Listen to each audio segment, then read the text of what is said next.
Anda mengevaluasi fenomena tech winter yang mana juga terjadi di 2023 tahun lalu dan mungkin saja bisa terjadi di sepanjang tahun 2024 ini, evaluasi dari Anda seperti apa, Pak Jeffrey? Silakan.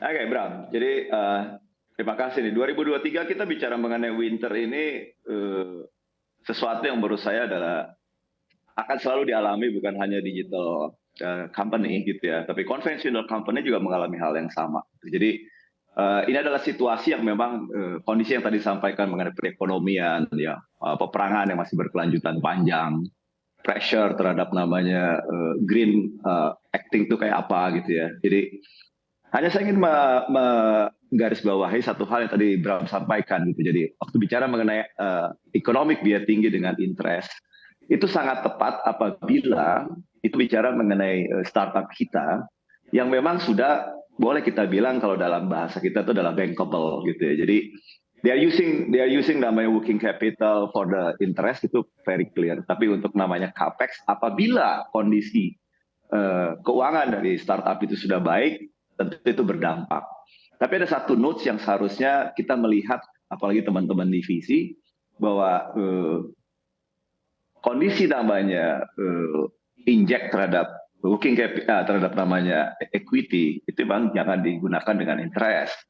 Ini adalah kesalahan yang menurut saya jadi besar sekali ya. Kecuali level of startup itu memang sudah di series yang secara profitability menguntungkan gitu ya. Nah, apa yang terjadi dengan winter, saya pikir ini adalah bagian dari growth strategic ya, siapapun itu the company. Ada waktunya untuk melakukan divest, ada waktunya untuk melakukan kondisi yang namanya stability. Tapi juga ada yang mengatakan kondisi yang harus kita dengan growth yang memang harus kita boost gitu. Nah, tentu ini kesiapan dari enabler dari setiap company startup kita. Nah, yang penting adalah innovation itu sangat penting, tapi kita harus tahu persis bahwa competition itu selalu ada, sehingga yang namanya sustainability business harus kita terjaga. Jadi saya melihat tetap ada conscious optimism terhadap pertumbuhan dari startup. Why?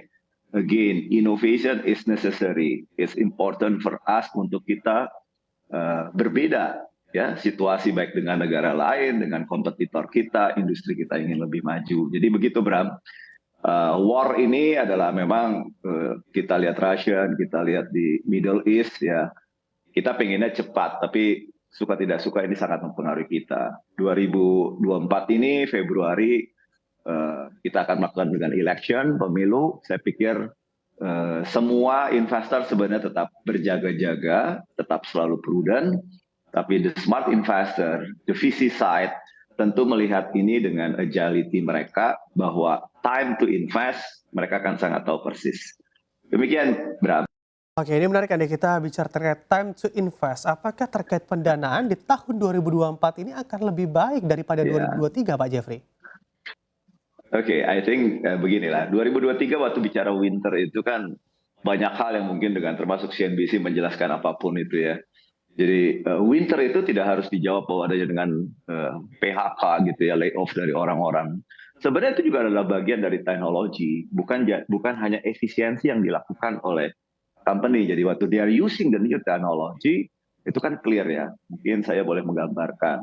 Dulu bagaimana toll road kita ya tidak bisa, agak sulit menghilangkan namanya orang-orang yang menjaga di gate. Tapi semua hari ini boleh kita bilang mungkin hanya tinggal sedikit di beberapa daerah. Jadi transition waktu menggunakan dari padat karya menjadi padat modal itu juga memang dibutuhkan di dalam setiap koneksitas kita.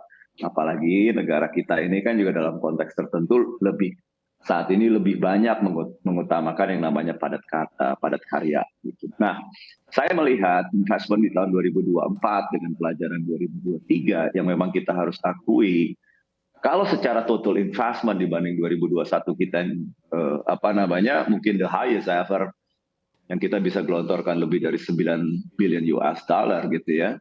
Mungkin di 2023 kita akan hanya closing lebih di atas sedikit dari 1 atau 1,5 billion US dollar.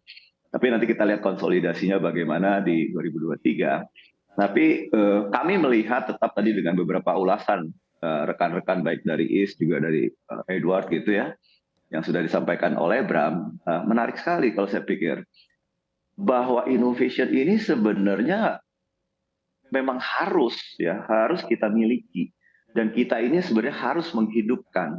Hanya kalau kita bicara time to market, tentu kita kan sebenarnya secara investment itu, kalau dari sisi kami venture capital, memang kita looking the profitability pasti ya, yang ada yang dalam bentuk short, keseimbangan terhadap yang long term business gitu. Nah, di sini sebenarnya kita lihat appetite dari setiap investor melihat mana ini yang uh, strategik mereka dalam membuat sustainability business. Nah, saya melihat mengenai tadi seperti decision dalam AI gitu ya, fintech, ya, health tech, robotik ini akan hebat sekali, energi, dan juga tadi ada bicara mengenai impact investment. Saya melihat ini ada titik-titik yang memang kalau saya senada dengan bahasa dari rekan-rekan kita juga di ekosistem venture capital, dan kita melihat sebenarnya time to market ini lebih nanti di luar situasi yang tadi saya sampaikan. Jadi lebih kepintaran kami untuk melihat satu adalah syarat-syarat yang emang kami harus berikan terhadap para investee ya dalam hal ini startup. Kita harus punya balancing antara namanya long term dalam hal melihat investment tidak hanya dengan growth only, but kita believe harusnya profitability itu menjadi balancer terhadap sustainability dari investment company juga. Nah, hingga ini yang bisa menjawab sebenarnya bagaimana kami gitu ya dari Avesindo yang mengharapkan bahwa justru tidak hanya kami dalam sisi private yang harus membangun ini sebagai suatu kepentingan, tapi kita juga melihat harusnya ini kerja bareng ya, baik di negara gitu ya, baik juga di akademisi dan lain-lain, yang harusnya kita melihat sama-sama negara yang mempunyai investasi, mempunyai innovation yang continuous ya, continuous improvement, big improvement. Saya yakin dia akan memenangkan pertarungan di dalam sisi ataupun sektor mana yang mereka akan perkuat menjadi satu kebutuhan negara tersebut. Dan demikian juga terhadap setiap company tentunya. Jadi saya melihat bahwa 2024 ya time to market also for us. Dengan pengalaman-pengalaman, dengan experience yang ada ya, saya pikir kita semakin lebih cerdas, kita semakin lebih pintar bahwa rupiah, bahwa US dollar, bahwa fund itu ada, kita harus letakkan on the right place. Kita juga belajar sebenarnya dalam posisi ini adalah bagaimana membuat kita harus turun terhadap para investasi. It's not just only as a passive investment, but we have to be active, more active for the investee. Jadi gitu, Bram. Oke, baik. Thank you. Pak Jeffrey, di tengah kondisi yang tentunya Ya, Anda sebutkan tadi begitu ya, terkhusus di sektor teknologi, apakah ya, Anda juga melihat ada sektor ya. teknologi ataupun ada prospek bisnis di sektor teknologi yang sebetulnya cukup menarik untuk dimainkan di tahun 2024 ini? Seperti jenis dari startup yang mungkin menjadi incaran begitu ya, atau jenisnya seperti apa sih, bisa diceritakan juga kepada kami, Pak Jeffrey? Yeah. So this is appetite ya. Jadi appetite dari para investor ya. Kalau kami di Gaia memang adalah biar looking the impact itu menjadi satu bagian yang menjadi sangat penting terhadap alignment terhadap cita-cita termasuk negara kita dan cita-cita dunia gitu ya. Jadi saya melihat justru kekurangan kita itu sangat banyak di sektor yang sebenarnya sumber daya alam kita tuh tinggi. Ya, saya melihat agritech ya. Agritech kalau kita lihat bahasa kita kemarin banyak teman-teman startup kita yang mungkin sampai pun harus hilang begitu ya. Tapi banyak juga yang masih bertahan. Cuman hari ini saya banyak melihat rekan-rekan yang masuk ke dalam upstream level. Jadi dulu kalau kita melihat banyak startup lebih dalam supply chain, hari ini bagaimana mereka masuk di upstream, melihat bahwa pertumbuhan pertanian itu sangat penting dalam cita-cita negara untuk namanya kemandirian pangan sebagai contoh saja. Ya kita ada satu startup contoh bagaimana mereka bisa menaikkan field price mereka dari productivity 5 ton per hektar menjadi 9-10 ton per hektar dan bersama-sama petani. They are using the soil test, the sensor yang mungkin kita bilang itu banyak ya. Tapi agility ini sebenarnya kalau saya lihat bukan hanya the device itself, tapi AI gitu. Jadi baseline Indonesia terhadap kesuburan lahan di setiap titik akan menentukan komoditi mana yang paling pas untuk itu. Baseline ini juga akan ditentukan what kind of fertilizer akan baik. Nah di sini kalau kita melihat bagaimana angle dari China, angle dari Israel di dalam lokasi yang kita bilang ekstrim bisa mempunyai what kind of commodity mereka juga bisa tanam memenuhi. Nah ini jadi sebenarnya tantangan kita buat kita.